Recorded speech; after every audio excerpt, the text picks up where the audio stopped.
see the CT chest to Anything? further confirm the finding and to rule out the exact etiology. So what are the findings in conclusion? In conclusion, there's a left lower lobe opacification, and this could be a mass, and in this age, this could be a collapse lung with pleural effusion. But in this age, I would like to rule out some neoplastic etiology leading to this consolidation collapse. Look at the ribs.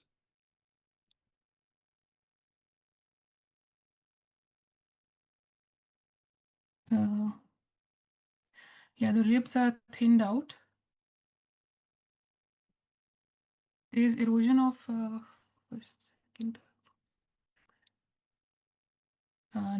ninth rib. Mm-hmm. Ninth posterior rib, eighth and ninth ribs. So this is possibly a neoplastic etiology. How can you confirm that? I would like to do a CT chest with contrast. Before that,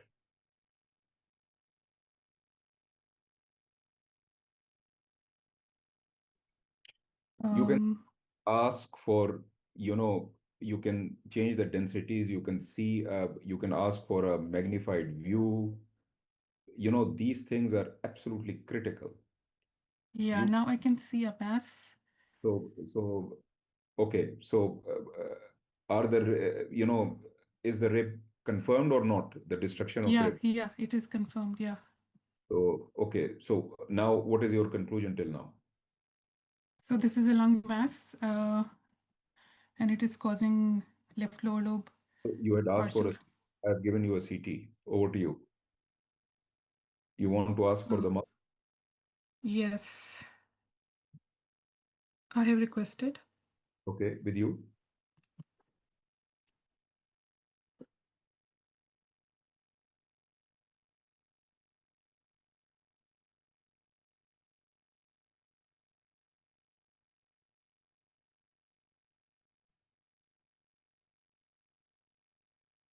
So this is a CT chest with contrast, and I can see that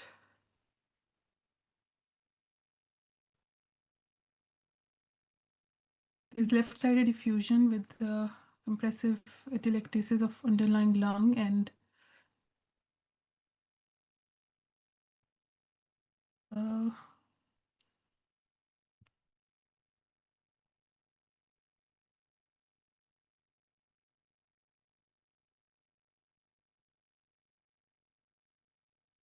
uh, this looks like a loculated effusion. Um, and this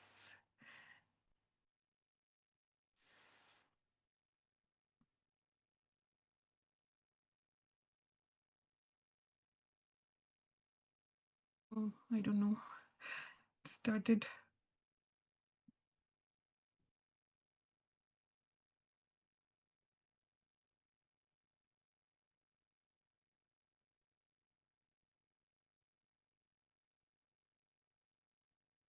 Thickening, the fusion is also extending along the mediastinum, and there is nodular thickening of the pleura. So this could be a mesothelioma or a pleural mets.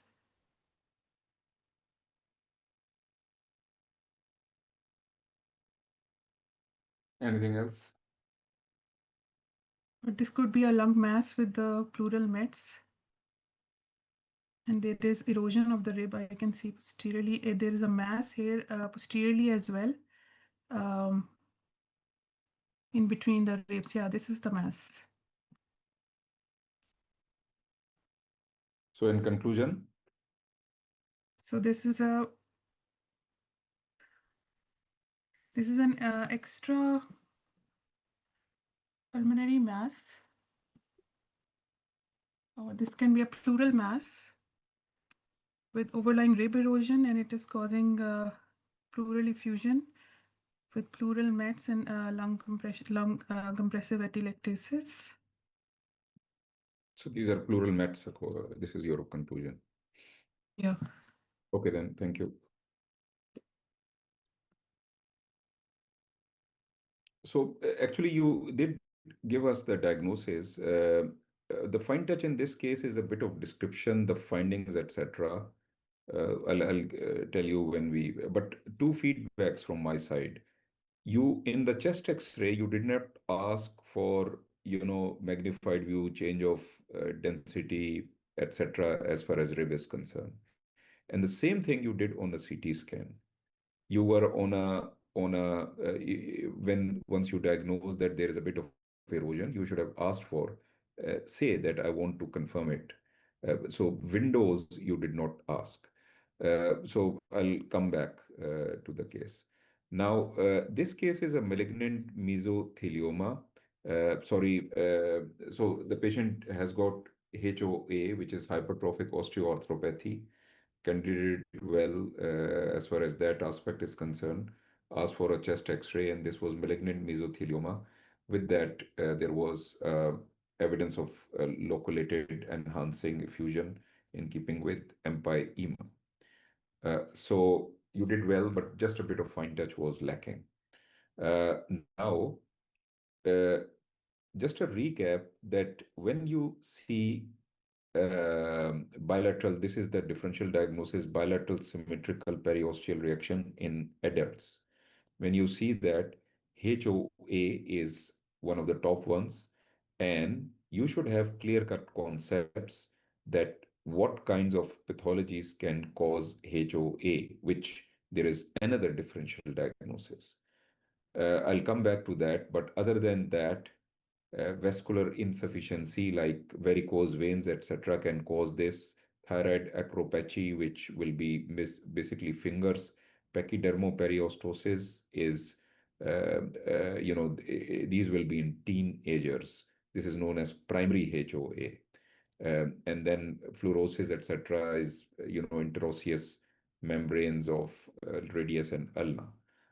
Hypervitraminosis A in very rare.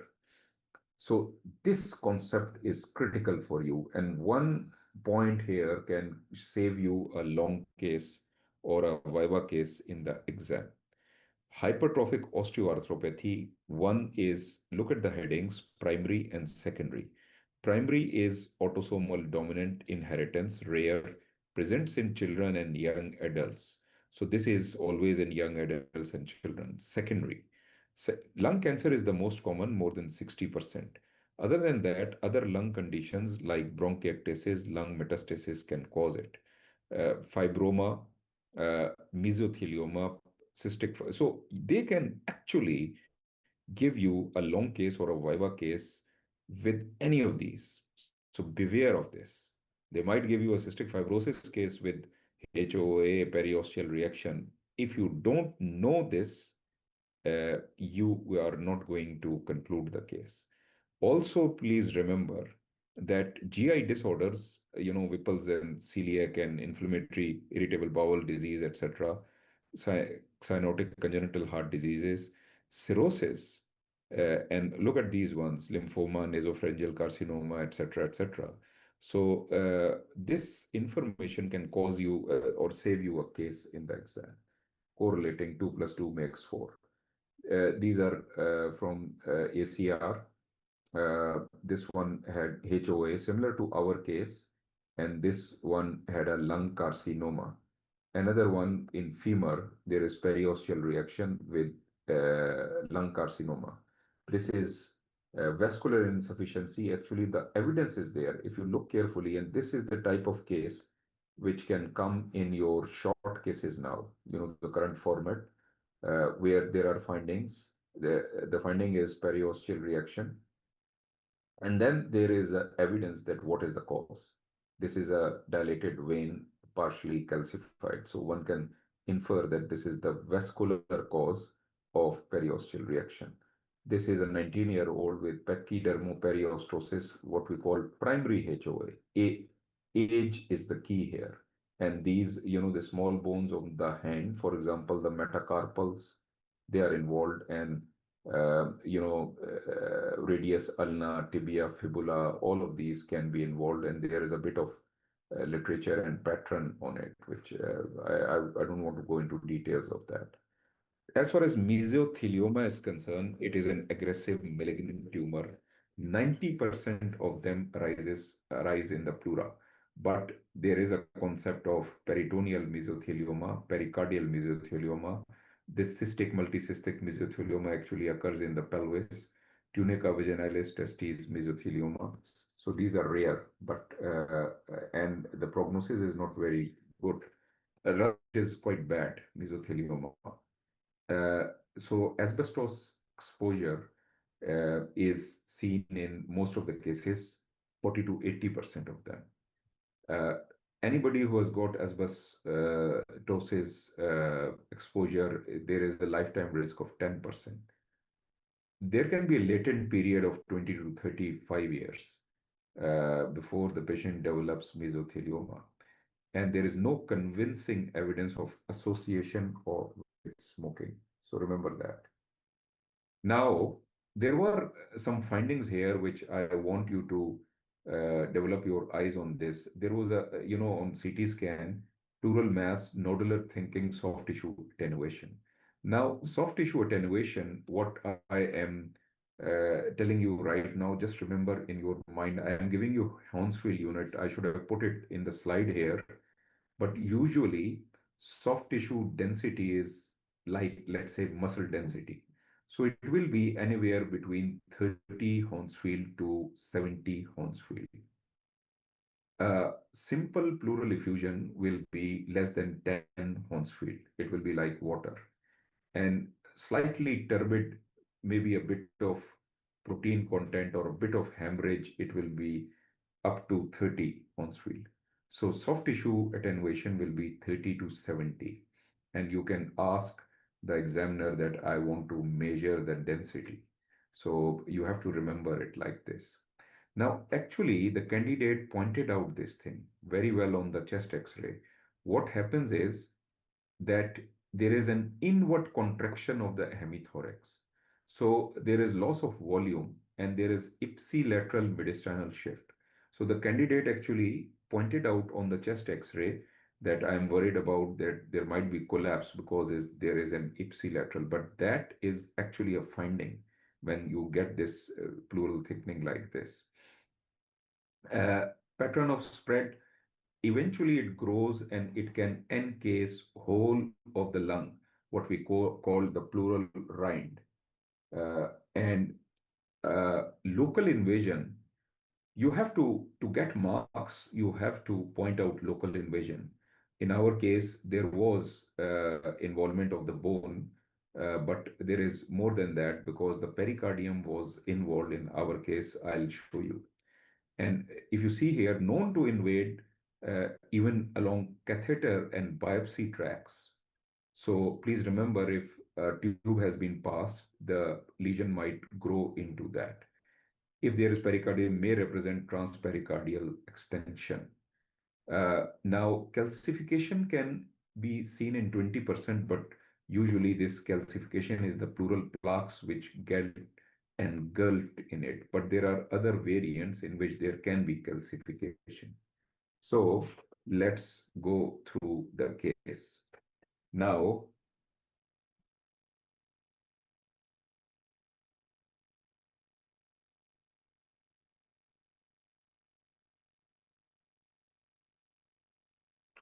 so we can see this periosteal reaction, periosteal reaction, periosteal reaction, and reaction here. Then the candidate asked for a chest X-ray, which was good. On this chest X-ray, we can see this opacity. Actually, this was pointed out that there is loss of volume here and there is subtle shift of mediastinum to this side, ipsilateral shift. And then this is the rib destruction. So something malignant is happening. Now, if we go to the CT scan, so what is happening on the CT scan? Now, if we go to the, we are close to the diaphragm. Actually, the feedback is that whenever you describe a thing and you ask the examiner that I want to see a sagittal, I want to see a coronal to see that. Now, this is the spleen. As we go to the diaphragm, it is thickened. And if you look carefully, what is happening? There is this nodular pleural thickening. Look here, where I'm pointing out. There is nodular pleural thickening here and there is nodular pleural thickening here also. Now, just superior to that, where here what is happening, that there is a bit of loculated empyema, which is enhancing because pleural effusion is part of the spectrum of it, but this one has got infected. So with that, there is a bit of empyema, a bit of consolidation. But then look at this. This pleural thickening is going and encasing the aorta. Now here, what it is doing, it is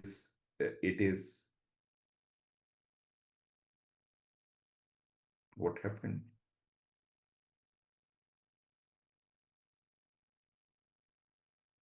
is can you see the screen or for me, No, we cannot see your screen. Yeah, now we can see. okay. So, so if you look carefully, now this is the fine touch to get marks. Now, if you see here, it is going along. Now, this is the pericardium. So there is pleural thickening here. And this is pleural thickening.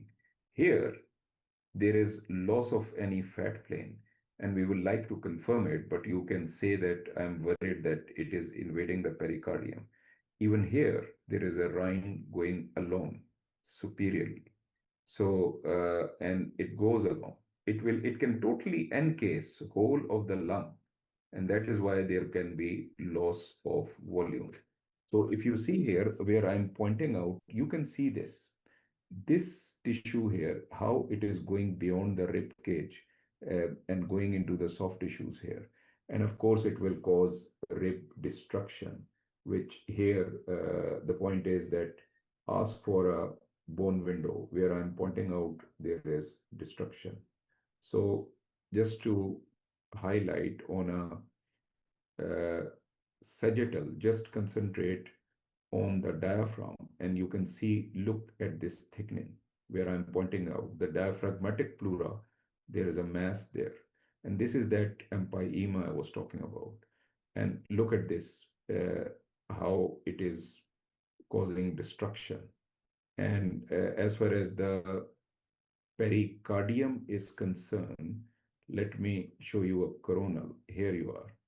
So this is the left ventricle, right?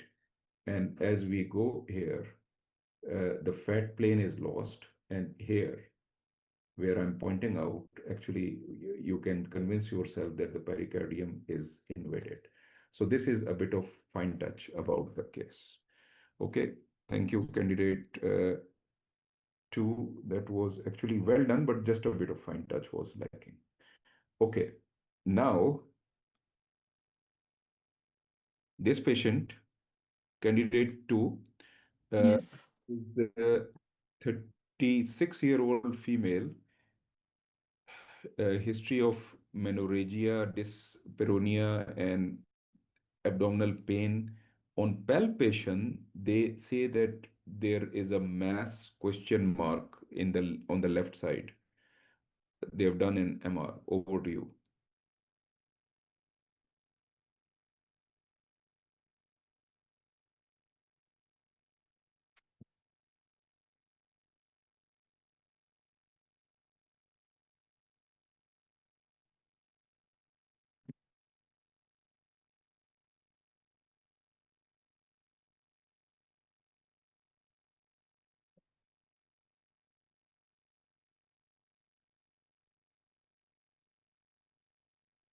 Sorry, Okay, it's leave it. scrolling very fast. Just leave it. I'll do it for you. Okay. So, uh, So this is a MRI of the pelvis, axial T2 image, and I can see Uterus appears a bit bulky, and there is a well-defined cystic lesion in the left adnexa. It shows it is hypo-intense on T2 weighted image. Uh, can I see the sagittal? Tell me the findings on this one. Okay, so there's a hemorrhagic cyst, and there is bulky uterus. So this could be an endometriotic cyst.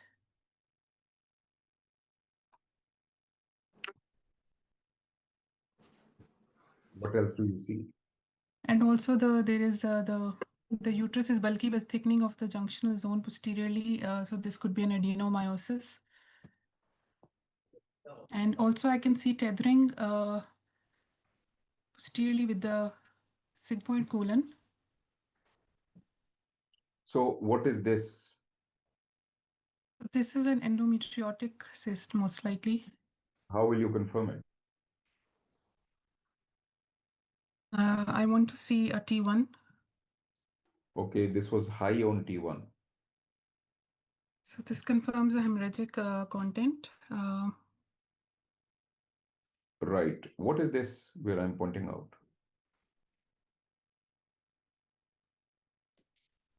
Uh,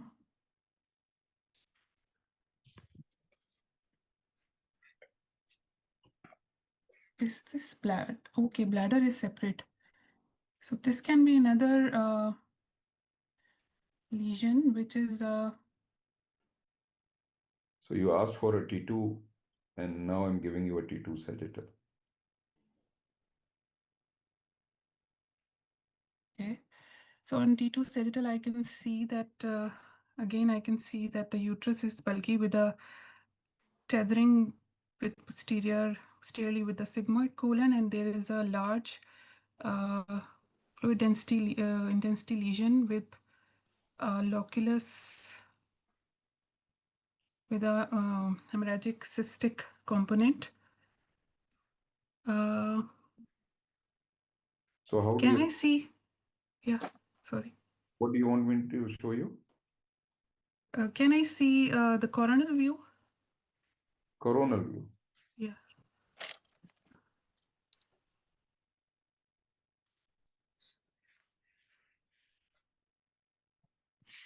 Okay, again, this is coronal T2, and I can see that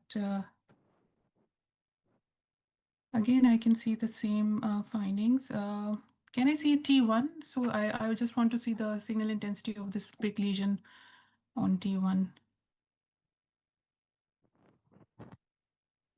So it is hypointense on T1. So this looks like a peritoneal inclusion cyst. Um, Peritoneal inclusion cyst. So overall, what is your conclusion? Overall, I think this is a case of endometriosis. There is adenomyosis, there is a chocolate cyst, and there is tethering of the uterus posteriorly with the colon at one point. And what is And this? this looks like a peritoneal inclusion cyst. What is a peritoneal inclusion? After surgery, um, basically they are thin-walled and How do they develop?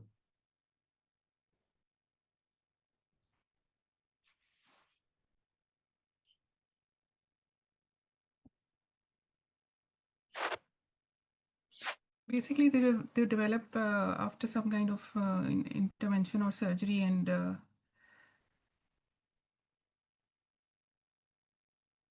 Why do they develop?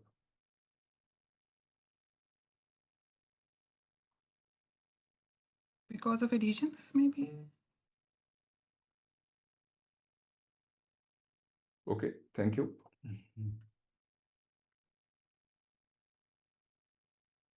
So your diagnosis was absolutely spot on. This is deep pelvic endometriosis with adenomyosis. We also saw an endometrioma and there was a peritoneal inclusion cyst. Now, peritoneal inclusion cyst, uh, what are these? Uh, These are also known as peritoneal pseudocyst, and they appear in relation to the peritoneal surfaces, result from a non-neoplastic reactive mesothelial proliferation. Non-neoplastic reactive mesothelial proliferation.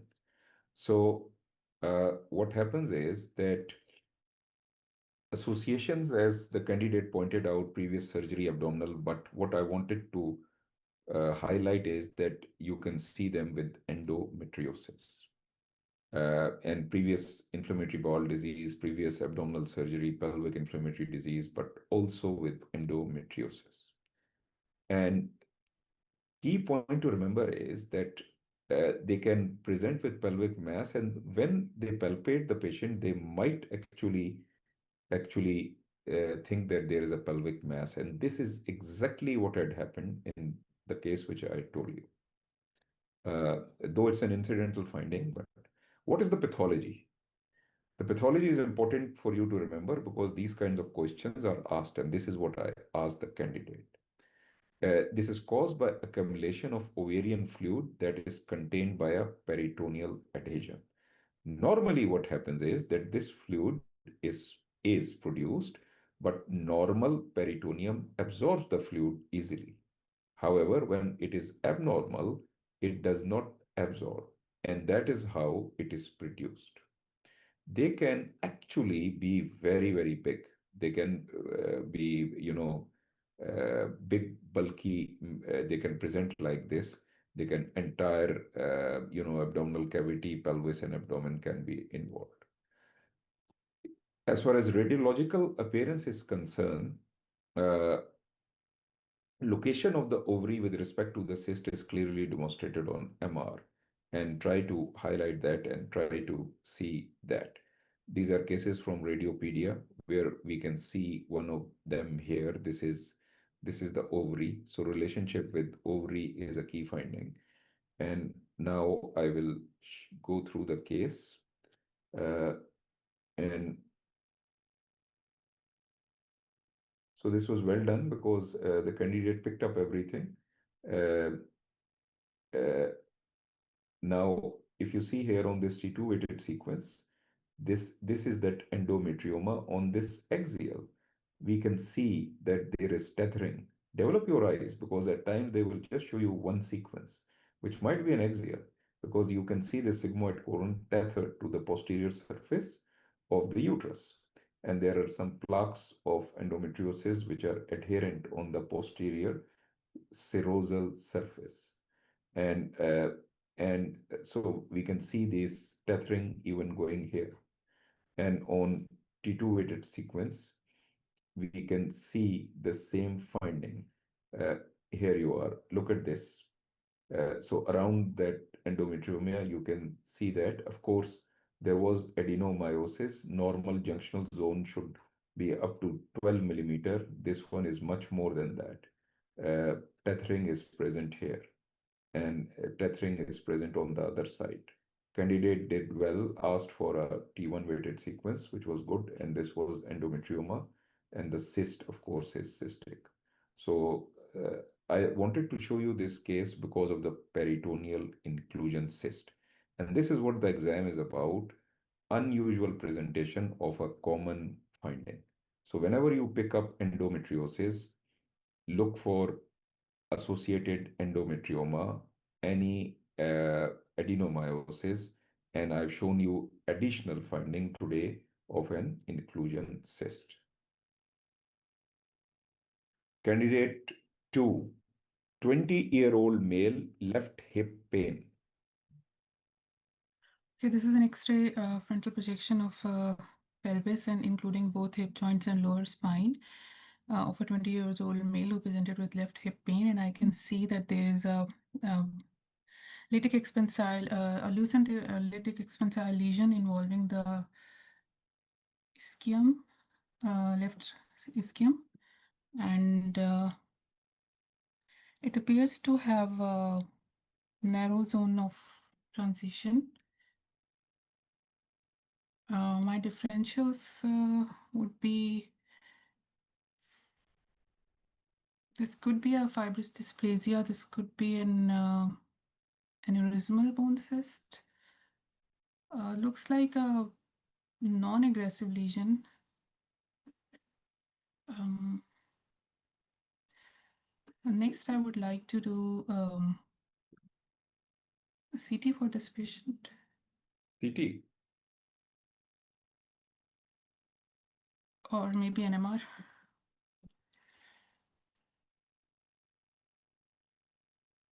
Okay. So, All it for you. okay, thank you. So this is T2 fat set, and I can see the same lesion, and there are multiple fluid levels in it. So this is most likely an aneurysmal bone cyst. What will you do? Um, I would refer this patient to the orthopedic department for further management. What is your differential in this case? This can be the fluid levels can be in aneurysmal bone cyst, in GCT, in telangiectatic osteosarcomas, but this looks like a non-aggressive lesion, and the age is also young. So the topmost would be aneurysmal bone cyst. Okay, thank you.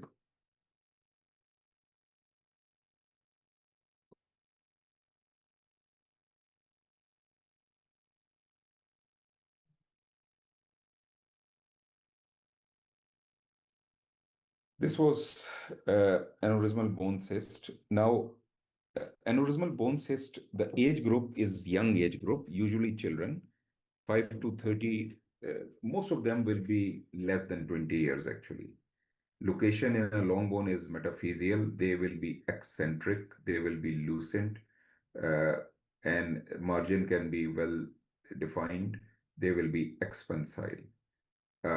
Please also remember the concept that they can occur secondary to other lesions. They can occur secondary to other lesions. So these are, this is in femur, this is in humerus, another one in humerus, another one in humerus. Do not forget, short bones, small bones of hands and feet. So they can be practically anywhere. They can also be in the spine. Uh, Now, uh, fluid levels, if the lesion has got more than 75% fluid levels or more than that, you can be very confident in calling it in aneurysmal bone cyst. So this one on MR is fluid level. So candidate, the feedback for you is CT. To ask for a CT is a big blunder. You don't characterize bone tumors. There is no role of CT, other than in your FRCR. The only thing in which you can ask for a CT is an osteoid osteoma, where you osteoid osteoma, the nidus versus a fracture, stress fracture, let's say in a long bone. Uh, Otherwise, go for an MR. So other than plain films, go for MR. So, and CT will not help you. CT can be done as a problem solving tool or for planning, etc., etc. I'm not saying they don't do CTs, but for characterization, that is MR. So for your exam, the principle is in bone tumors, except for osteoid osteoma, ask for MR. Now, this is another aneurysmal bone cyst, which is eccentric, which is metaphyseal, and again, the diagnosis is confirmed on the fluid levels. And so, fluid levels in bone lesions uh, on MR, of course, MR is much more sensitive.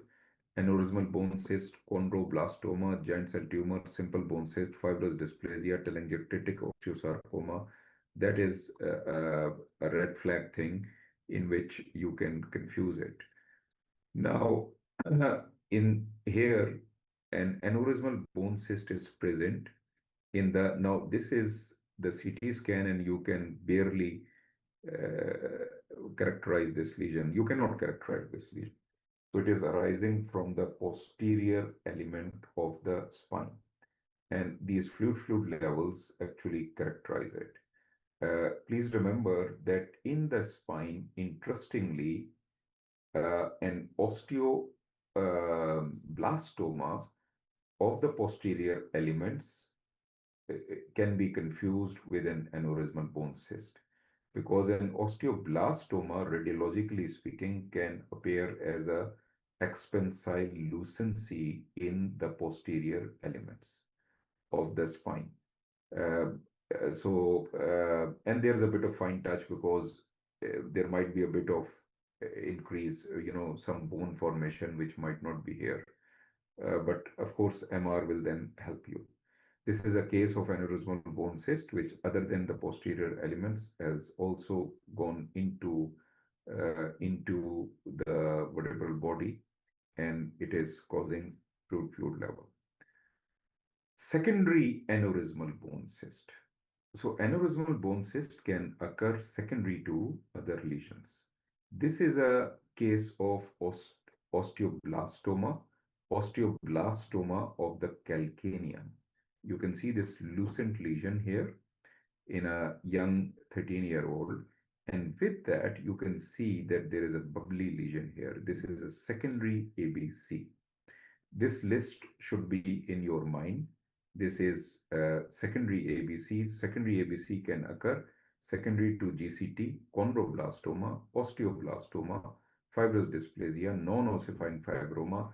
Some people think after trauma also.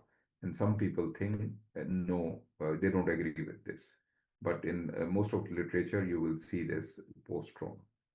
Now, so this is one thing which I wanted to point out is that lucent epiphyseal bone lesion, all of these things I've covered in our bone section in detail, that look at this, location-specific lesions and intraosseous lipoma, calcaneum, simple bone cyst, calcaneum, osteoblastoma, talus.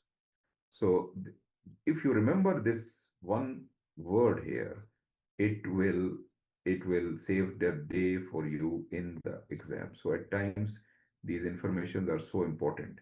There is a lucent lesion in a young age group in the talus, and this lucent, you can also argue is it a chondroblastoma, but if you know this, uh, you know that osteoblastoma, it is known to occur at this site. Okay, thank you very much, candidate 2. Well done. So next is candidate 3.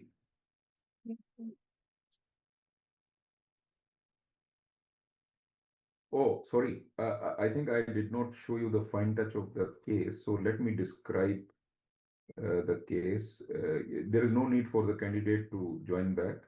But if you see here, there is a expansile type of lesion here. Again, you can ask for a, if you see here, you will disregard fibrous dysplasia. It's not ground glass or anything. There appears to be slight bit of septations, expansile. So you will not keep ground glass. Actually, the acetabulum is involved. The posterior pillar of acetabulum is involved. And that is why the patient presented with pain. Now, if you go to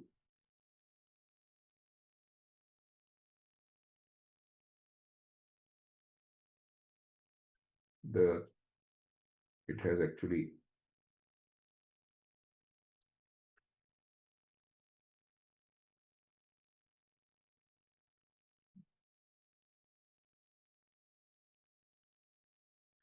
I think it was not projecting for you. So this is the lesion.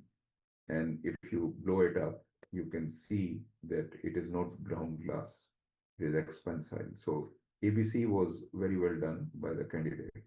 Now, uh, if you see here, look at the anatomy, inferior ramus, and this is the ischial tuberosity. And then if you see the acetabulum, so this is the inferior pillar, and portion of it has gone there. And you could have asked for another, you know, This is a T1 weighted sequence, and on T1 also you can see these fluid levels, hemorrhagic fluid levels. So this was ABC. Okay, candidate 3. Yes, sir. This case is a 63-year-old male, known COPD, complains of cough and hemoptysis, rule out malignancy. This was the clinical. Okay. Okay. Sir, I am provided with a radiograph chest of skeletally mature patient who presented with complaint of COPD, and I could appreciate a soft tissue, an airspace opacification noted in the left hemithorax, predominantly in the upper, mid, and the lower zone. I could appreciate the inferior border of the rib clearly and superior border as well, but the outer margin is not clearly defined, giving an incomplete border sign. There is volume loss on the left as well, and I'm looking at the ribs. Mm, sir, can you window it slightly? I want to look at the ribs. So ribs are fine. Okay, so sir, I'm thinking of a pleural base mass in the left chest, and I would like to go for a CT scan chest of the patient to confirm my findings. On the right, I could appreciate the changes of COPD with hyperexpanded right lung, the flattened hemidiaphragm, and uh, there is this subtle mediastinal shift. Uh, no, the mediastinum, I think it's central.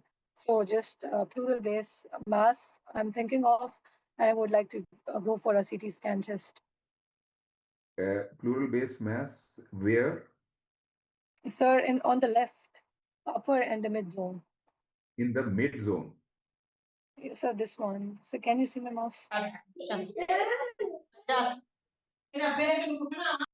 Just describe it for me. Where? Sir, the scan disappeared. Sir, yes, I could see a pleural base mass in the left upper and mid zone with a wide border with the pleura, and I could see the outer margin, and I could not see the outer margin clearly. I could not appreciate any calcification within this mass. Yes, sir.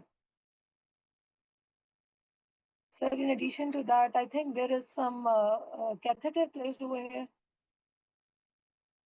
on the left side. Look at the. Sir, I could also appreciate a well-defined opacity behind the medial end of the left clavicle, an apical opacity on the left as well. Mhm. So, sir, I'm thinking of some intrapulmonary and a pleural mass, and I would like to go for a CT scan.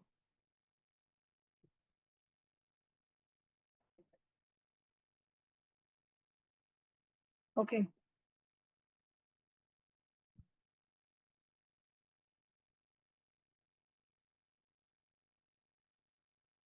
Sir, should I start scrolling? Yeah, yeah. Okay. Sir, I'm provided with the CT scan of the patient who presented with a complaint of COPD, and to rule out malignancy. I could appreciate the lungs are significantly emphysematous, and in addition to that, I could appreciate that there is some cavity with internal soft tissue opacity noted in left upper lobe. Sir, I would like to see it on the soft tissue window. Sir, on the soft tissue window, I could again appreciate this cavity with an underlying soft tissue density, and I could see few scattered calcifications, calcified granulomas as well. So I'm thinking of prior tuberculous cavity with superimposed fungal infection. It doesn't look like a tumor to me, and my primary differential in this is cavity with internal soft tissue likely representing fungal etiology, What do you mean fungal etiology? This the mass, aspergilloma. aspergilloma. Okay, thank you.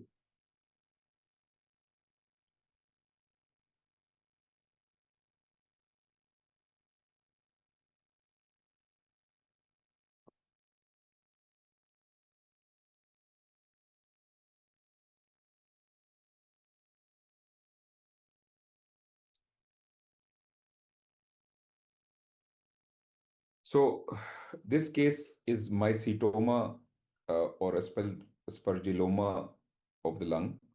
There is COPD. There is also incidental pectus excavatum, which was better seen on the CT. Now, uh, what is a mycetoma? It is a fungus ball. This is produced due to colonization of a pre-existing cavity by a fungus. Usually the species is Aspergillus, and that is why it is termed Aspergilloma. So basically, pathologically speaking, what is this mask? It consists of tangled hyphae of the fungus plus mucus plus fibrin plus cell debris. So overall, it gives you a soft tissue mass type of an appearance. Please remember that these are considered incidentalomas. They are usually because there is another type of uh, aspergillosis, which is invasive aspergillosis, which is very fulminant. These are immunocompromised patients. But aspergilloma occurs in immunocompetent patients, and usually it might actually be asymptomatic. So it is a non-invasive form of pulmonary normal immune status, but structurally abnormal lung. Most commonly in cavities of tuberculosis, but can also happen with pulmonary sarcoidosis, bronchiectasis, bronchogenic cyst, pulmonary sequestration, pneumocystis pneumonia. Now, all of this information is key information for you in the exam. Remember, unusual presentation of a finding. So they might show you a sarcoidosis with a cavity, and within that, an aspergilloma might be sitting. So you have to know this. Now, usually they are asymptomatic, but at times, because of surrounding vascularity, there can be hemoptysis. At times, there can be life-threatening hemoptysis. On a plain radiograph, there will be a mass within a cavity, air crescent sign, in which you can see air around it that is quite pathognomic. These aspergillomas can also be mobile, and there can be extended questions. What can you do? How do you confirm? And at times, even doing a follow-up X-ray in another position can confirm it to be a mobile one. Uh, and similarly on CT, literature also tells us that some people say that you can do a prone and a supine to see if it is mobile. Having said that, usually these things are not needed, and usually it is quite a confident diagnosis, and in differential, nothing comes because of other uh, findings. Sometimes what happens is that the mass, the aspergilloma, so on CT, the air crescent sign, when you see it, you are quite confident. But sometimes what happens is that the mass fills up the entire cavity, and then it will present as a solitary lung nodule or a mass according to the size. So it will become difficult. Uh, calcification is not uncommon. Treatment and prognosis does not necessarily require treatment. But if hemoptysis is there, you can use, arterial embolization. Sometimes these patients will come with fulminant hemoptysis, and beware of that kind of a case in the exam. where examiner shows you a case in which over this background the patient has presented with acute hemoptysis and there is hemorrhage, etc. And then the viva will go into an IR type of a thing, and they might show you something from IR world. So these informations are always think like this in to what kind of cases can come from aspergilloma. If it is a classical appearance, there is no differential diagnosis. However, if it fills up the cavity completely, then the differential diagnosis will be of a solitary pulmonary nodule. So this one is sitting posteriorly, just like our case. These are from Radiopedia. This is another one which is sitting here. So let me go through it.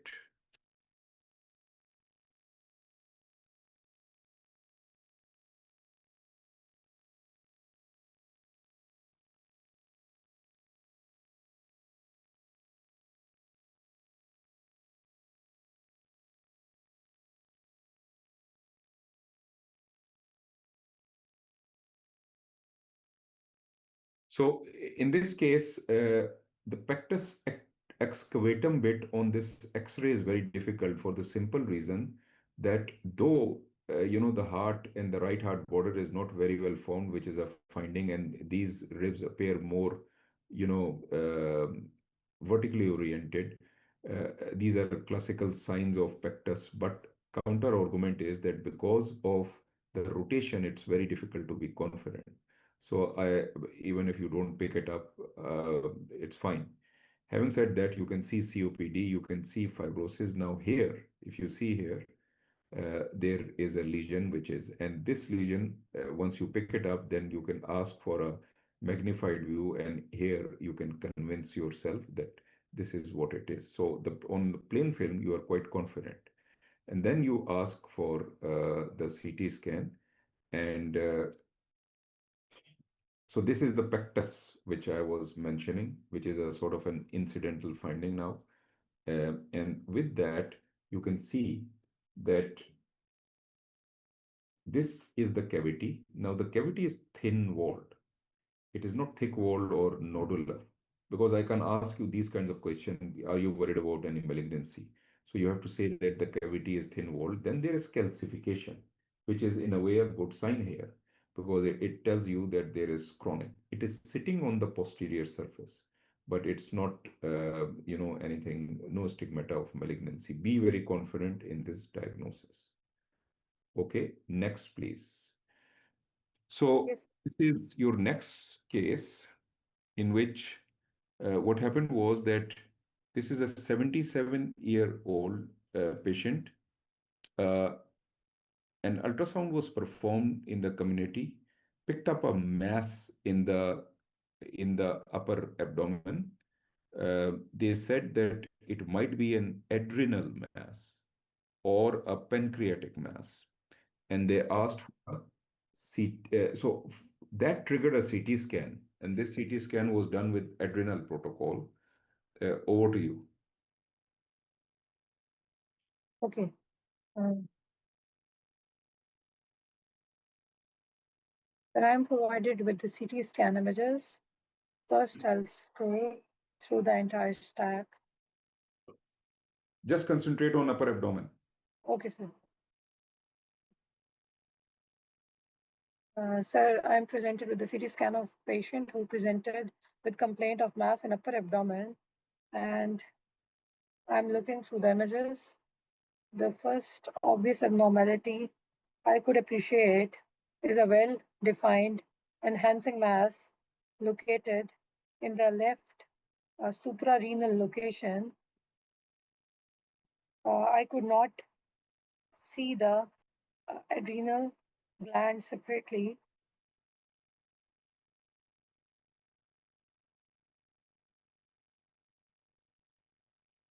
I'll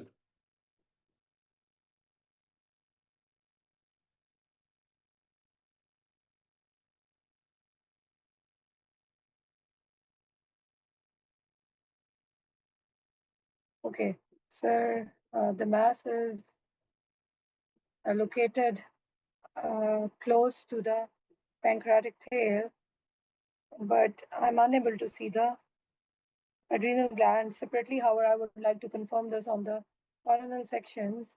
It is showing same enhancement as the splenic parenchyma. I would like to see on other sequences. On the right side, I could appreciate Okay, leave them. large. Leave them Okay, out. so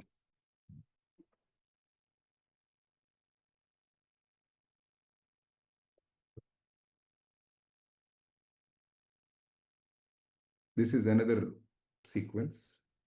okay, This sir. because it was done adrenal protocol, so we have got Right. a non-enhanced 70-second and a 15-minute delay. Okay, sir. Sir, I'm moving to my area of interest. This mass is again seen, and it is appearing isodense to the splenic parenchyma and is located in the region of pancreatic tail. On the right, yeah. In addition to that, uh, no other abnormal. I could appreciate multiple right renal cysts and calcifications. So can I see it on the on the first arterial phase as well? There's no arterial phase. So aren't three phases available for the adrenal protocol? Unenhanced. Okay, there's unenhanced artery. No, arterial venous endolate. This is the unenhanced. Okay. So, sir, considering, sir, I would like to just see it on the coronal images. I think I could see the adrenal separately. I'm just like to want to confirm it.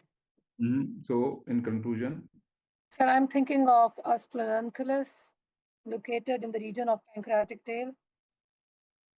The mass is neither pancreatic nor adrenal, mhm, and I would like to confirm it by doing a sulfur colloid scan, and it will show the uptake over here as the mass is iso enhancing to the splenic parenchyma on all the sequences. sulfur colloid scan is not available in UK. Sir, I think and nuclear studies, I think the RBC red blood cell, is it available there? Yeah, something easier. Yeah, we can do that. What is that? Sir, I think it's a nuclear scan in which RBCs are labeled and the spleen and the splenunculus will show the uptake. Okay, okay, thank you. So this was a simple case, but uh, accessory spleen, right? So please remember that embryologically speaking, supernumerary spleens, accessory spleen, whatever you want to call them, spleenunculus. These days, the trend is that people call it accessory spleen. It is quite a common finding in up to 16% of CTs. Now, sometimes the key thing is to be able to differentiate it from any sinister pathology. And many a times they come for somebody writes that it is because this tissue will enhance equal to the spleen. So if it is next to the pancreas or in the pancreas, because they can be just in the pancreatic parenchyma or around it, people might call it a pinette or things like that. Key thing is that they are equal on a CT according to the phase, but you don't have to do a nuclear scan. And by the way, sulfur colloid scan, we don't do it in UK. It's not available even. Uh, MRI. MRI, it is simple, just on all sequences, and you have got so many sequences on MR. On all sequences, it will be equal to the spleen in signal intensity. So MR will confirm if you are in a doubt.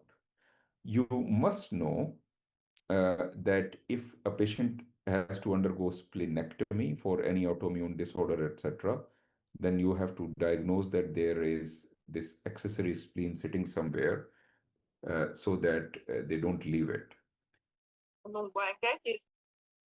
More important, important case for the exam is splenosis. And my idea was, so I've got good cases of splenosis. In what is the difference between splenosis and splenunculus or accessory spleen? Sir, Spleen, I think accessory spleen is extraperitoneal, and splenosis is intraperitoneal. Splenosis, what happens is the patient had a trauma, had a shattered spleen, and years down the road, there are multiple nodules in the peritoneal cavity, which are now somebody has said that this is in keeping with metastasis.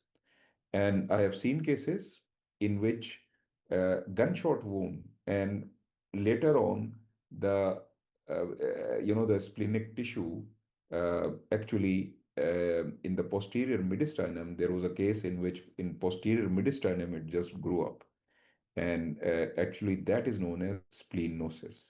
So it can happen even after splenectomy, particularly after post-trauma or gunshot wounds, etc. So beware about that differentiation. And this splenosis is a more important exam case than accessory spleen. These are the various locations in which they can occur, and they can actually occur in the wall of the bowel. And look at this one, even can occur in the scrotum because of embryology. So just remember it that on MR, it is equal in signal intensity to spleen on all sequences. And that will actually, you will be absolutely confident. This is from Radiopedia, and you can see that there is a large lesion, but it is enhancing equal to the patchy enhancement of the spleen on this late arterial phase.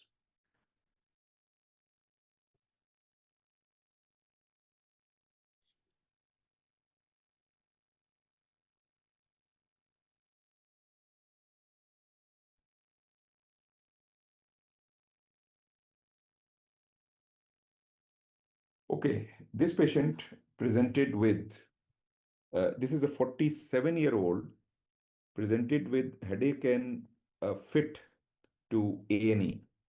And this is what was visible on the CT scan. Because of time factor, I'm scrolling it for you. yes, sir. Sir, I could appreciate peripherally calcified, rounded, central low density lesion located in the right thalamic region. Uh, Sir, it could represent some calcified aneurysm of any PCA vessel, and I would like to see the CTA to see it. Otherwise, it could be some calcified lesion, and I would need a CT scan post contrast. How have you reached a diagnosis of a aneurysm? This is within the thalamus. Anatomy-wise, how can you explain that? Sir, the rounded configuration and the peripheral calcification, I thought it's just it might be of posterior cerebral artery territory, uh, the secular one, or else it would be a peripherally calcified lesion within the thalamus. So what kind of a lesion it is? What is Uh, the lesion? Sir,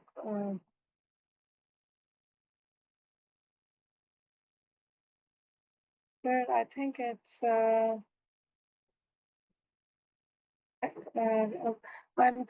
could think of some um, calcified lesion like neurocysticercosis, but they are multiple and they are not like this. Cavernoma. Uh, Sir, I'm provided with the flare images, and I could appreciate the lesion that is low on centrally and bright on peripherally. Sir, can I have a T2 sequence? Yeah, so it's cystic and bright on T2. Can I have a diffusion restriction, please? So the software is actually hanging. Okay. Could it be some enlarged VR space, but that are not peripherally calcified mostly? Old lacunar infarct could appear like this. This is DWI.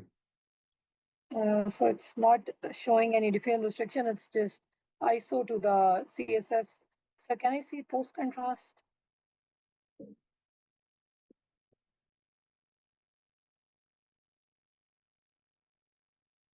This is the post contrast. Yeah, I think it is showing mild peripheral post contrast enhancement. So I'm thinking of some old lacunar infarct. But there is a pre-contrast also. Yes, sir. So it's yeah, it's not showing any significant post contrast enhancement. It's high on T1. Sir, can I have a look at subtraction image to confirm any post contrast enhancement? What do you mean subscription? For the T1, as it is bright on T1, peripherally bright on T1. T1. Why is it bright on T1? Pre-contrast. Sir, could it represent some hematoma? Have you seen the CT scan? Was there a hematoma there? Sir, no, there were peripheral calcifications. So I can just tell you that there is mild enhancement. This is calcification, which is high on T1, and there is a calcification which will be high on T1. So this is that kind of calcification, and there is subtle, you know, enhancement around it. Uh, Sir, so this is a ring enhancing lesion, and I'm thinking of toxoplasmosis. What is your conclusion? Sir, cerebral toxoplasmosis.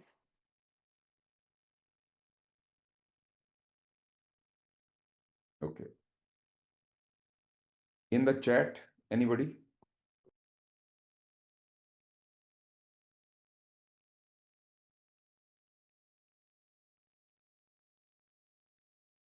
Cavernoma, NCC, dermoid, hydrated, neurocysticercosis. Interestingly, the candidate also said neurocysticercosis, but did not. This is cysticercosis, and it is granular stage of cysticercosis. Uh,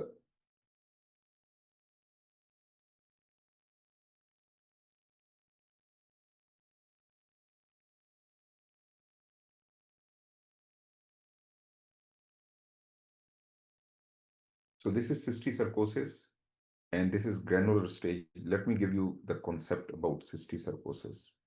Now, this is from Chapman, and cysticercosis is important for your exam. It occurs because of pork tapeworm tinea solium. It can involve soft tissue, it can involve CNS. Now, CNS, you can get cases because it can cause a lot of pathology. A lot of symptoms, should I say. Lesions can be seen in subarachnoid space, in the brain parenchyma and ventricles. So remember that. And there are four stages, and you should have clear-cut concept about these stages. There is a vesicular stage where the larva is alive, then the larva dies.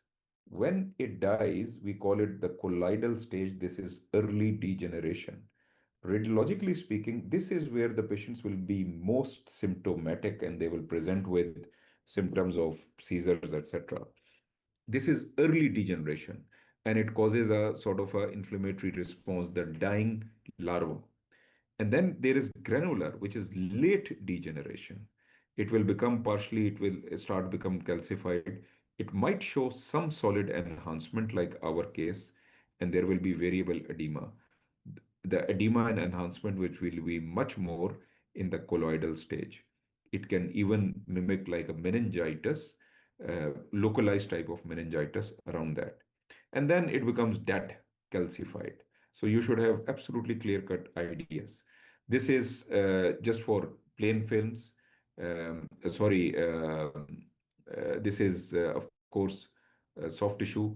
And this is a differential in your book 4.1, linear and curvilinear soft tissue calcification. Cysticercosis is there. But coming back, look here.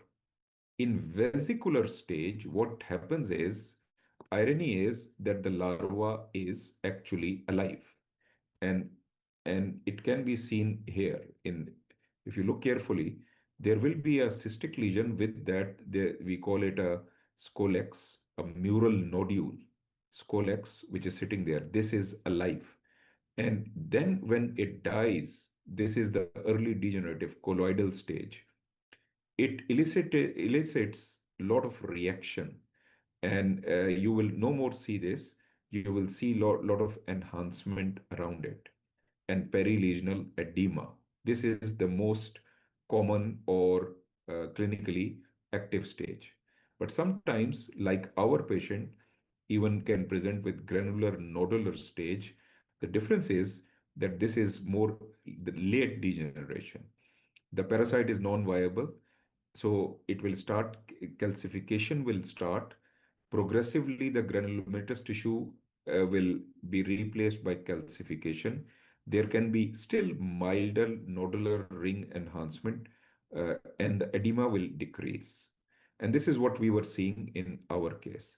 Finally, is the nodular calcified stage, which is this one where you see innumerable number of calcification. So vesicular stage, look at this one. There will be a nodule. There will be a nodule. On MR, it is sitting in subarachnoid space. This is the colloid stage where you can see this cystic lesion, lot of edema around it. And this is like our case, a bit of edema, but not very significant. This is the chronic stage, nodular calcified stage. And uh, in your Chapman, in CNS, I think it is given in 4 differential diagnosis. It can produce hydrocephalus. So beware of a case of hydrocephalus in which, because cysticercosis can be within the ventricles, it can cause hydrocephalus. Beware of that. It is also given in your book in the differential of intracranial calcification, which is common sense because the fourth stage will be calcified neurocysticercosis. It is end state quiescent disease. Then it is given, there is another differential diagnosis in your book, intracranial cyst with mural nodule. And of course, cysticercosis is there, early vesicular stage. And then intraventricular mass in an adult, and again, neurocysticercosis is given there. This is another case where we can see this one is viable, and this one has caused edema, etc. So uh,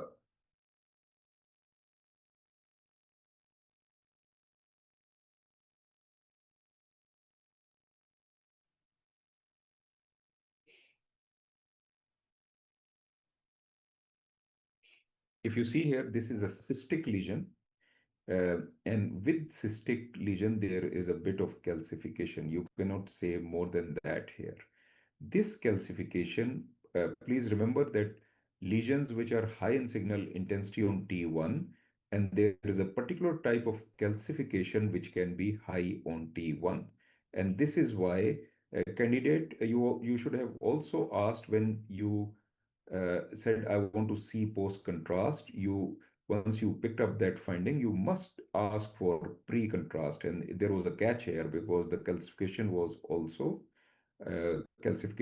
also high signal. And now a bit of edema is there, just a bit of edema on the flare sequence. And on other sequences, the DWI, etc., you don't pick up. There is CSF intensity in the center of the lesion. If you do an SWI, of course, there will be blooming. And on post contrast, as I've told you, that if you look carefully, there was just a bit of enhancement. So this was what we call this was a uh, granular stage of cysticercosis. Usually, these patients will come to you with on earlier stage. And please remember the latent period. A patient can get this stage, can get infected 30 years before and then can present with this kind of finding. It is very common in particularly Latin America and South America. So then, uh, why is calcification high on T1? There is a type of calcification which is high on T1. It is a particular type of crystal which is high. Key point for you to remember is that you must remember that there is a particular type of calcification which can be high on T1. And I've shown you these cases many times in A to Z, etc. also. Now, last candidate. Thank you, candidate three. You did very well. Last candidate. Yes, good evening, sir. Okay, so we have got a case from and it is a CTPA. What happened was that this was a 44-year-old acute breathlessness. They asked for a CTPA. Over to you. This is a CTPA. Okay, I am presented with axial cuts, just CTPA mediastinal window. I would like to scroll down. I can see that there is a filling defect seen here in the right main bronchus. Yeah, don't worry about it. That sorry, there is Ah, just a very bronchial thickening. okay, So let me tell you, because of time factor, that there is no PE. So what will you do? okay, But you can scroll. You can scroll it. okay. I can see there's bilateral pleural effusion, and I would in my routine practice, I would like to check also the lung window. Uh, and I will go down to the abdominal cuts.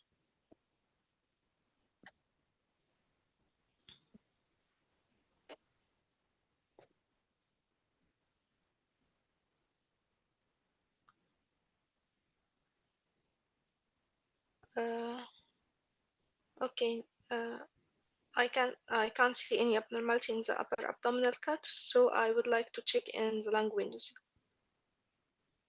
Yeah, in the lung window, I can see that there's bilateral ground glassing with interstitial thickening. It's more central, very vascular, very hilar.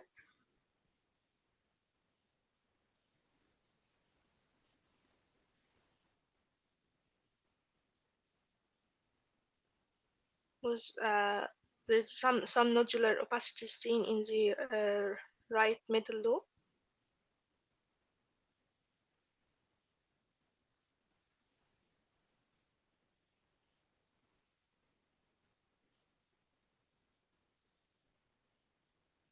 Yeah, okay, so I'm thinking this is interstitial uh, sort of interstitial lung disease with ground deglassing, and I would like to review the bone window and the mediastinal window also too.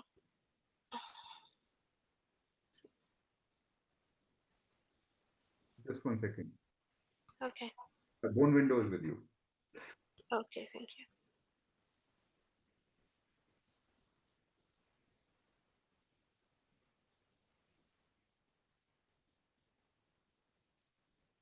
In the bone window, I can see there is some lucent lesions seen in the right humeral head.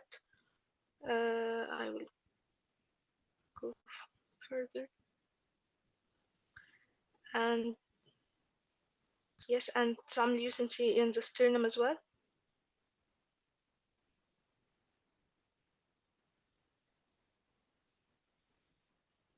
With increased bone density.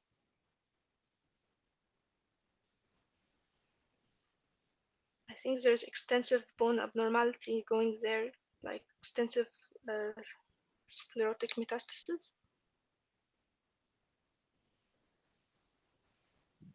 This is a male patient. Yeah. Yeah. Okay. So in a male patient, I'm worried about if there's. I would like to ask if there is any um, urinary symptoms or background history of prostatic cancer? The patient is 44 and there is no history of prostatic cancer. Okay. 44. So can you just conclude the case? Uh, okay. Can I check in sagittal view? Okay, I'll give you a sagittal view. Here you are.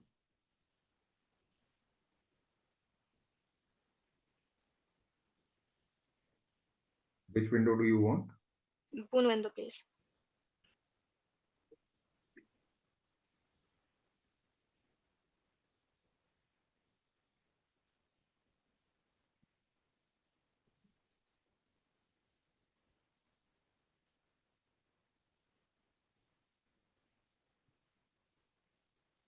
Uh, okay. In the bone window, I would like. Yeah, I can see that there is extensive sclerosis with bone heterogeneous pattern with some lytic areas. Um, I'm thinking that this is might be extensive bone metastasis. Um, I would like to do and there's some here in the vertebral bodies. I can see that there is a central decrease in the height of the central of the center in the center of the vertebrae. So I'm suspecting this is.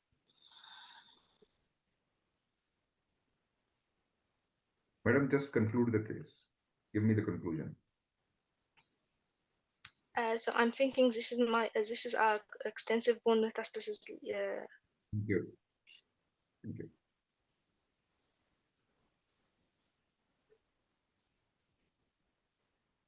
Chat, what do you think it is? Sickle cell. So this is sickle cell disease with acute chest syndrome. Actually, I showed you not this case, but similar case last session. Unusual presentation of a normal sickle cell disease manifests its multi-system ischemia and infarction. So please remember that sickle cell, this is a slide which tells the pathophysiology, which I'll skip, but the point is that don't forget that usually we consider sickle cell in MSK, but sickle cell actually can involve anything. Last time I also showed you a brain case with fat embolism, etc. So look at this. And most of the people who die of sickle cell, by the way, unfortunately, this is the cause actually.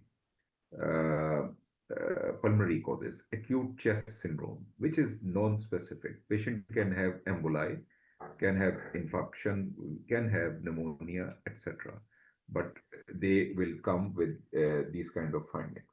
So in sickle cell, there is no single underlying etiology in acute chest syndrome, but a variety of infection and non-infection cause. What are the causes? Pneumonia, pulmonary infarction, fat embolism, rib or sternal infarction causing atelectasis because of splinting.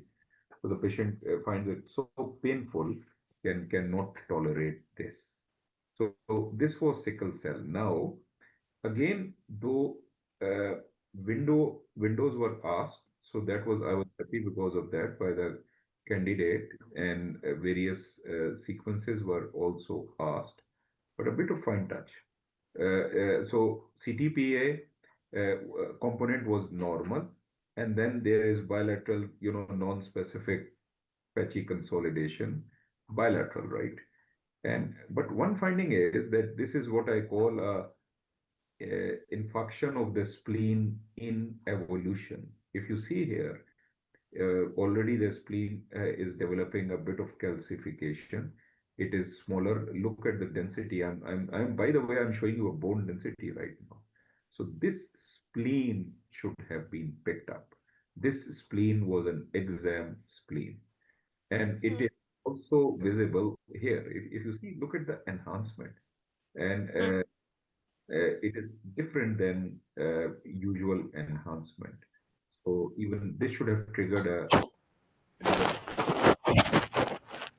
And then, as far as diffuse abnormality, thing from Mumbai, everything.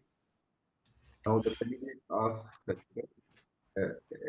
head-shaped vertebra were picked up, but the inference could not be made. So I thought that once you have picked that up, you will say it is sickle cell, but you did not. I've got a X-ray chest which was done about 3 days before the CTPA. And on X-ray, so this is also exam case, classical exam. We have showed you these kinds of cases many times. This is same patient, and here you see, look at this humerus and look at this humerus, and that will trigger. And when you see this and you change the window, etc., you will even see that so this per se is an exam case. You the screen is not as calcified as visible, but at times you will see calcified spleen. Okay. Well done, except for the inference, you picked it up. So, Okay. candidate 4, this is fever with jaundice, 67 female. Sorry, doctor. What is the history again? 67 female, she presents with fever with jaundice. Fever is jaundice. Okay. This is an CT abdomen and pelvis. Uh, sorry. Is a, Sorry. I will request remote control. Sorry.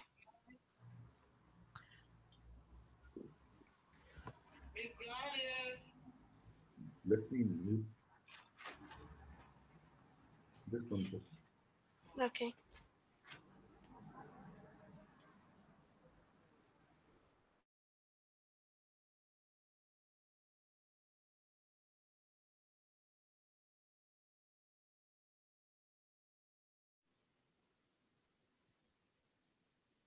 Yeah. Can I scroll?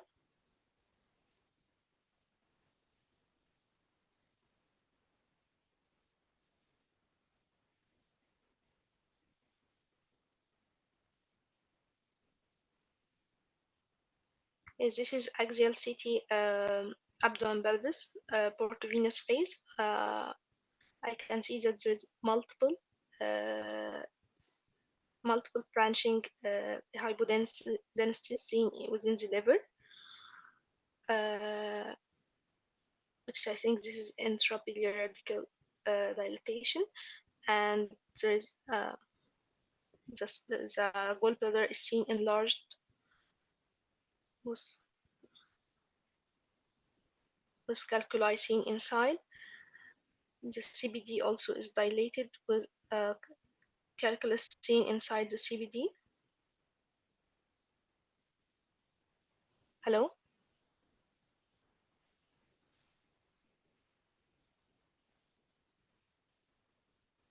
hello. Am I audible, doctor? Yes, you are audible. We can hear.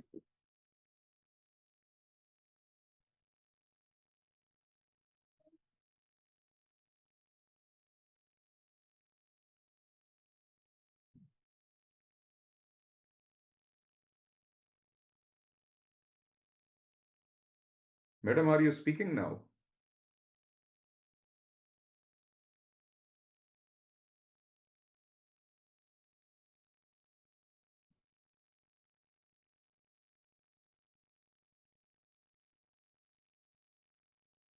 Candidate 4, can you hear me?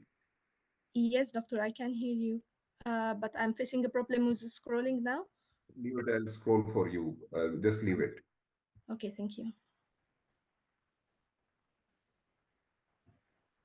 So I told you just to concentrate on the hepatobiliary system, pancreas, and the hepatobiliary system. I'm going superiorly. I'll come back. Okay.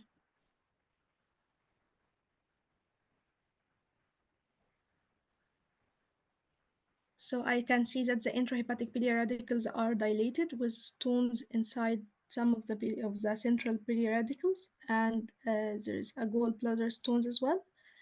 The CBD also is seen dilated with a stone seen distally.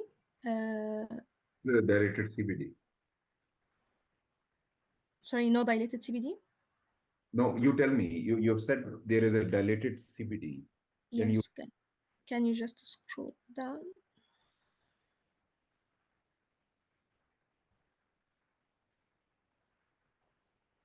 This I can see there's a stone here. Sorry, but there's a CBD, stone here. but is the CBD dilated? Uh, Not really. Do you see the I CBD? will check. I will check it also in the coronal window after that. Okay. Mhm. Um, so yes, this is a dilated intrahepatic biliary radicals with gallbladder stones and suspected obstructing stone in the CBD. The pancreas appear normal with no peripancreatic fat stranding. There is no evidence of acute pancreatitis. Um so can I please check the coronal view?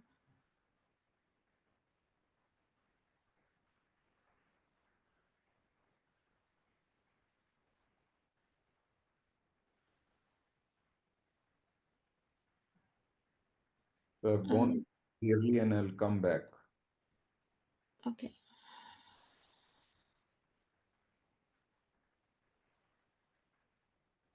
Yes,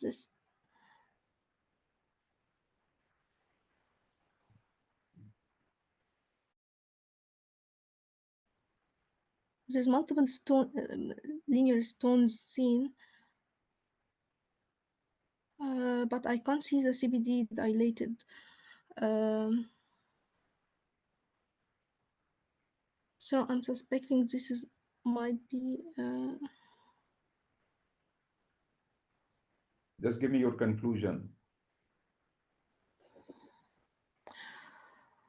I'm suspecting this might be a type uh, 2 of choledochal cysts, dilated intrahepatic biliary radicals with gallbladder stones. Chat. In the chat. Hilar cholangio is, somebody has said hilar cholangio. Yeah, the gallbladder looks No. abnormal for me as well, but I'm not really sure about it.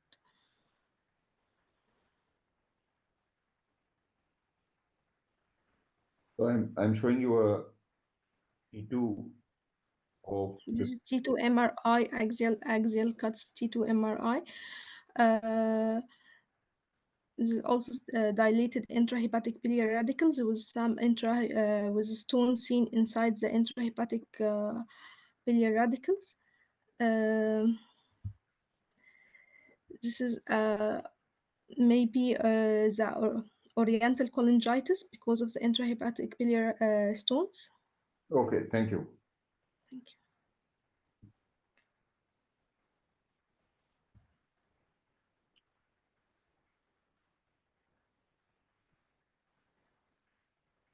This is gallbladder carcinoma with biliary tree invasion. Now, I'm teaching you in a totally different perspective this case because when you do a cholangiogram, look at the anatomy.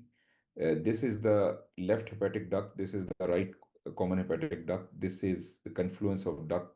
This is the common hepatic duct. And the CVD, of course, will be distal to where the cystic duct is. This is the CVD.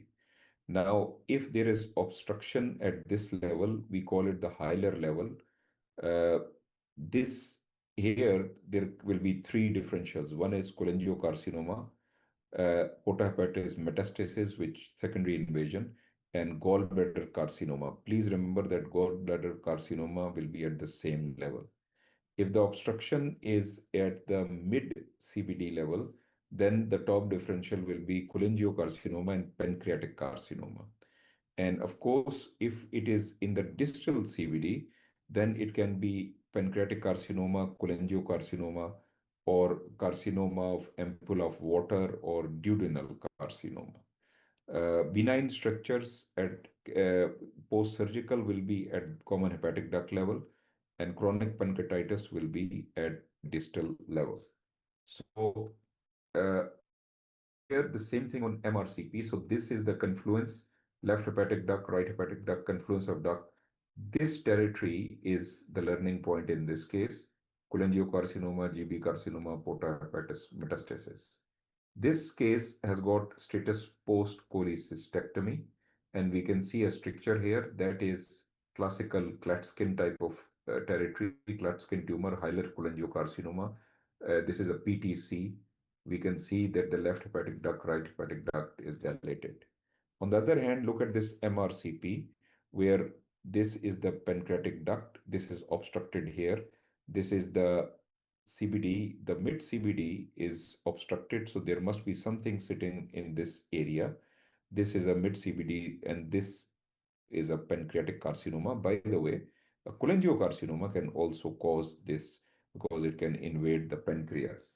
This is double duct sign.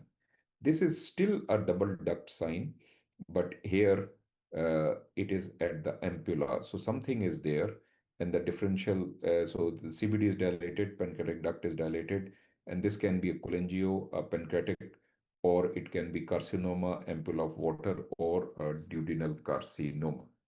Just to make a point that this is another case of CT of gallbladder carcinoma. The gallbladder actually is completely replaced by this mass. And with that, what you find is that there is intrahepatic duct dilatation. The CBD is not visualized and means that there is obstruction somewhere here at the hilar level. This is an ERCP of the same patient, and you can see a stricture at just distal to the hilar, and this is the left hepatic duct, which is carcinoma gallbladder. This case was just, and these kinds of cases do come in the exam where the, slightly unusual appearance case is very simple, but the examiners want to see that how do you infer it. And here, what are the findings is that left hepatic ducts are dilated. We can see stones inside, which is what does it mean? If we see here, this is the gallbladder. The gallbladder is replaced by a mass. If you look carefully, there is a bit of enhancement inside, and there are stones there, and the stones are sitting here also. Of course, that is a red herring. There are multiple stones sitting in the distal CBD, but proximal to this, it is that Klatskin tumor type of appearance where the common hepatic duct is completely, encased and crushed by the mass. This is carcinoma gallbladder, simple as that. And on this MR, we can see the stones are inside, but actually, if you look carefully on this T2-weighted sequence, we can see tumor actually has gone, tumor has also gone in, because this is the gallbladder, which is completely replaced. And you can see this element here, which is the solid component. And then you can see that how it is compressing the common hepatic duct. More distally, as I'm pointing out here, uh, you can see the CBD. Now, this is the head of the pancreas. Here it is visible, and then you see those chain of stones. So this was just a busy type of a scan, which do come in the exam, where you can, the fine touch of findings is what has been checked in this case. And the tumor has gone into, from the gallbladder, it has gone into the biliary system, and we can see it there. Okay, last case of the day.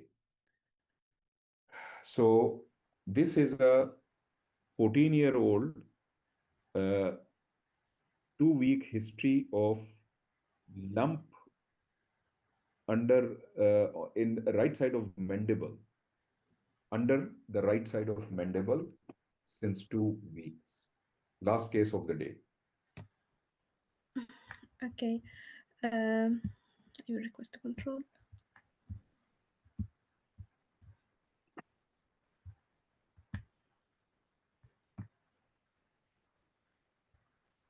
This is MRI T2 axial cuts, where I can see there's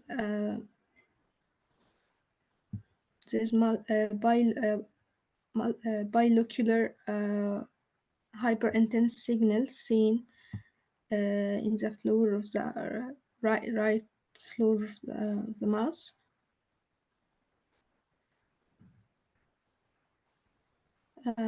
It extended down.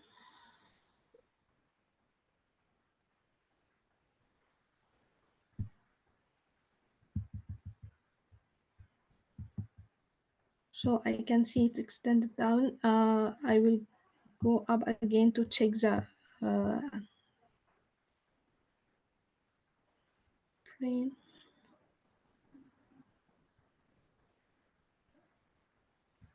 Just concentrate. Okay, concentrating on this finding. I would like to check it in the coronal cuts to see the extension. You describe it for me. Yes, this is a high T2 signal.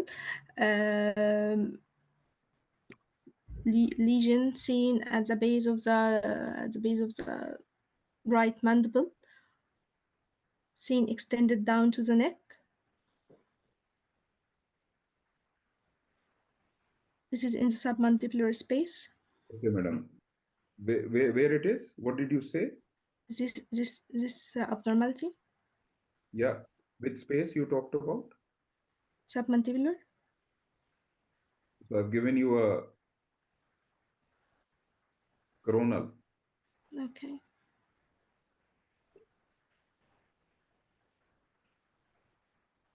Yeah, this is the abnormality. I can see it is loculated high signal seen within the submandibular region going up to the base of the tongue.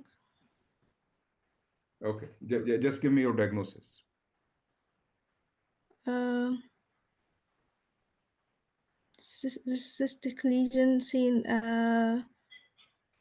abnormality in the submandibular gland. I'm not really sure, doctor. Just okay. Thank you.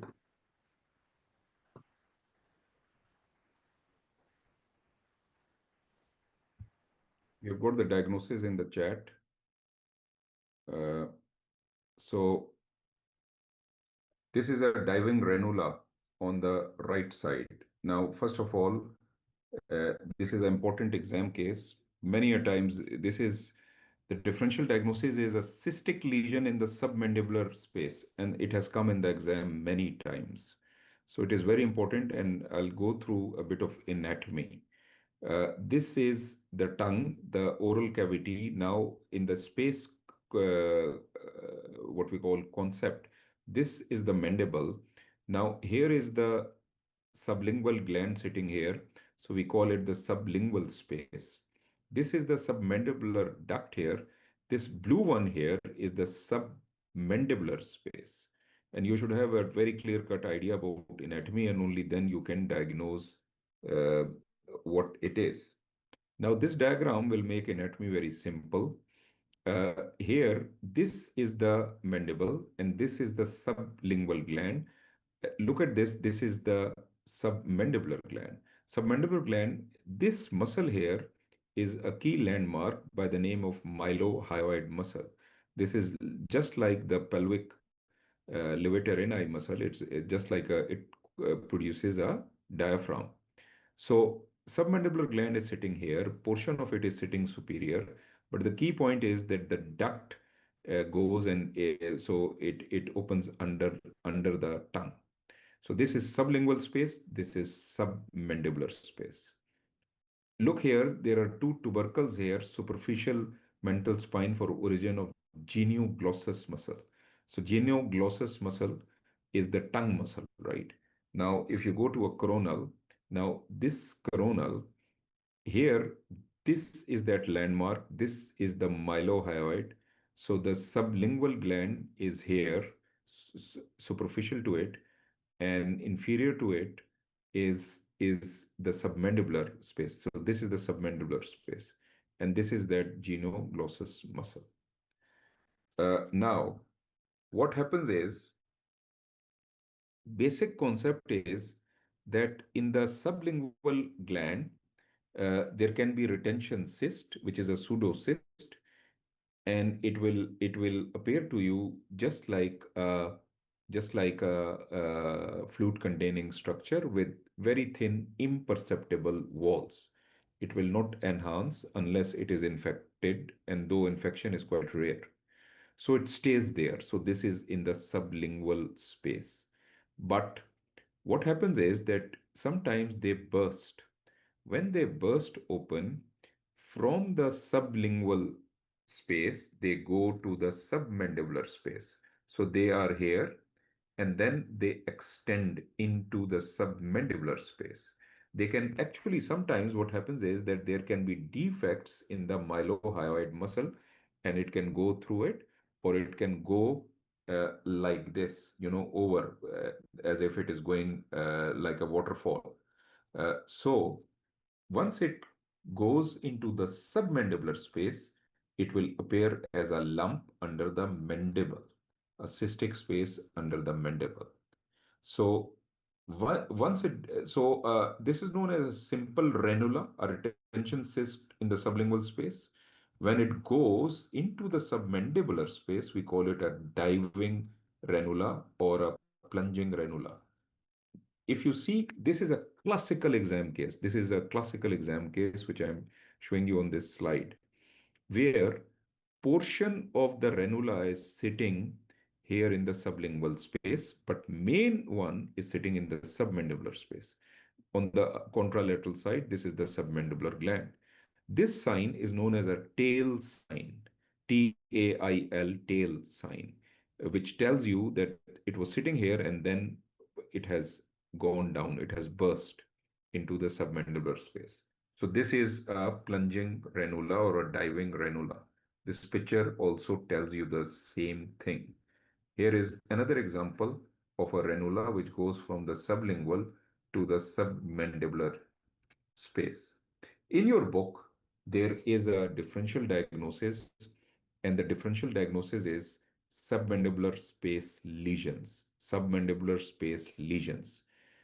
The word lesion, because of space, it contains cystic lesions as well as solid lesions. So diving ranula is given there. Simple ranula of sublingual space ruptures into submandibular through a myelohyoid defect, form a thin wall comet-shaped pseudocyst. But this differential diagnosis is extremely important for the exam, and this has come in the exam quite a few times. Submandibular space cystic mass. So we have disregarded the solid ones in this one. Diving ranula is one. Second, branchial cleft cyst, submandibular abscess secondary to infection. Necrotic node is extremely important. Lymphangioma, dermoid, and epidermoid. Now, if you see here, this is a classical uh, sub second branchial cleft cyst. The classical location is, this is the sternocleidomastoid. So this is the sternocleidomastoid muscle. This is the submandibular gland. In between the two is a cyst, and this is a classical location of second branchial cleft cyst. On the other hand, so this was a simple one, and the second branchial cleft cyst can also infect. This is an infected one, 11-year-old, and it shows enhancement. And beware of this one. This is a cystic lymph node, which is a malignant necrotic lymph node. And the key thing is that on MR, there is a bit of necrosis, and look at internal septations, etc. So, uh, our case is actually diving ranula. And once you know this anatomy, it becomes so easy to diagnose it. Uh, so on axial, this is it. Now this is the tongue, and this is of course the mandible. You can see that there is a cystic linear structure. It go the other way around. and it is going posteriorly. This is the submandibular gland. This is the submandibular gland. Here, it is plunging down. It goes down, and if you see a coronal, now it becomes very simple. So if you see here, this is that mylohyoid. This is the mylohyoid. This is the mylohyoid. So if I show you in the exam, I can even ask you which muscle is this, which muscle is this, just like the levator ani, right? And you see it has going through a defect. In this case, it is going through the defect. You remember it can go through a defect, it can go like a waterfall also. So here, this was the sublingual component, and it is going, you can actually see this defect, and it has gone. Now this is the mylohyoid, this is the defect, and it has gone, it has plunged down, and now you can see the capsule has been attached here. So the patient has presented with a swelling of the neck on right side. So this is a diving ranula. You can also see the same thing here on a sagittal.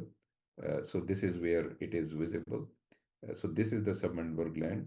This is it, and the main connection is with the sublingual space.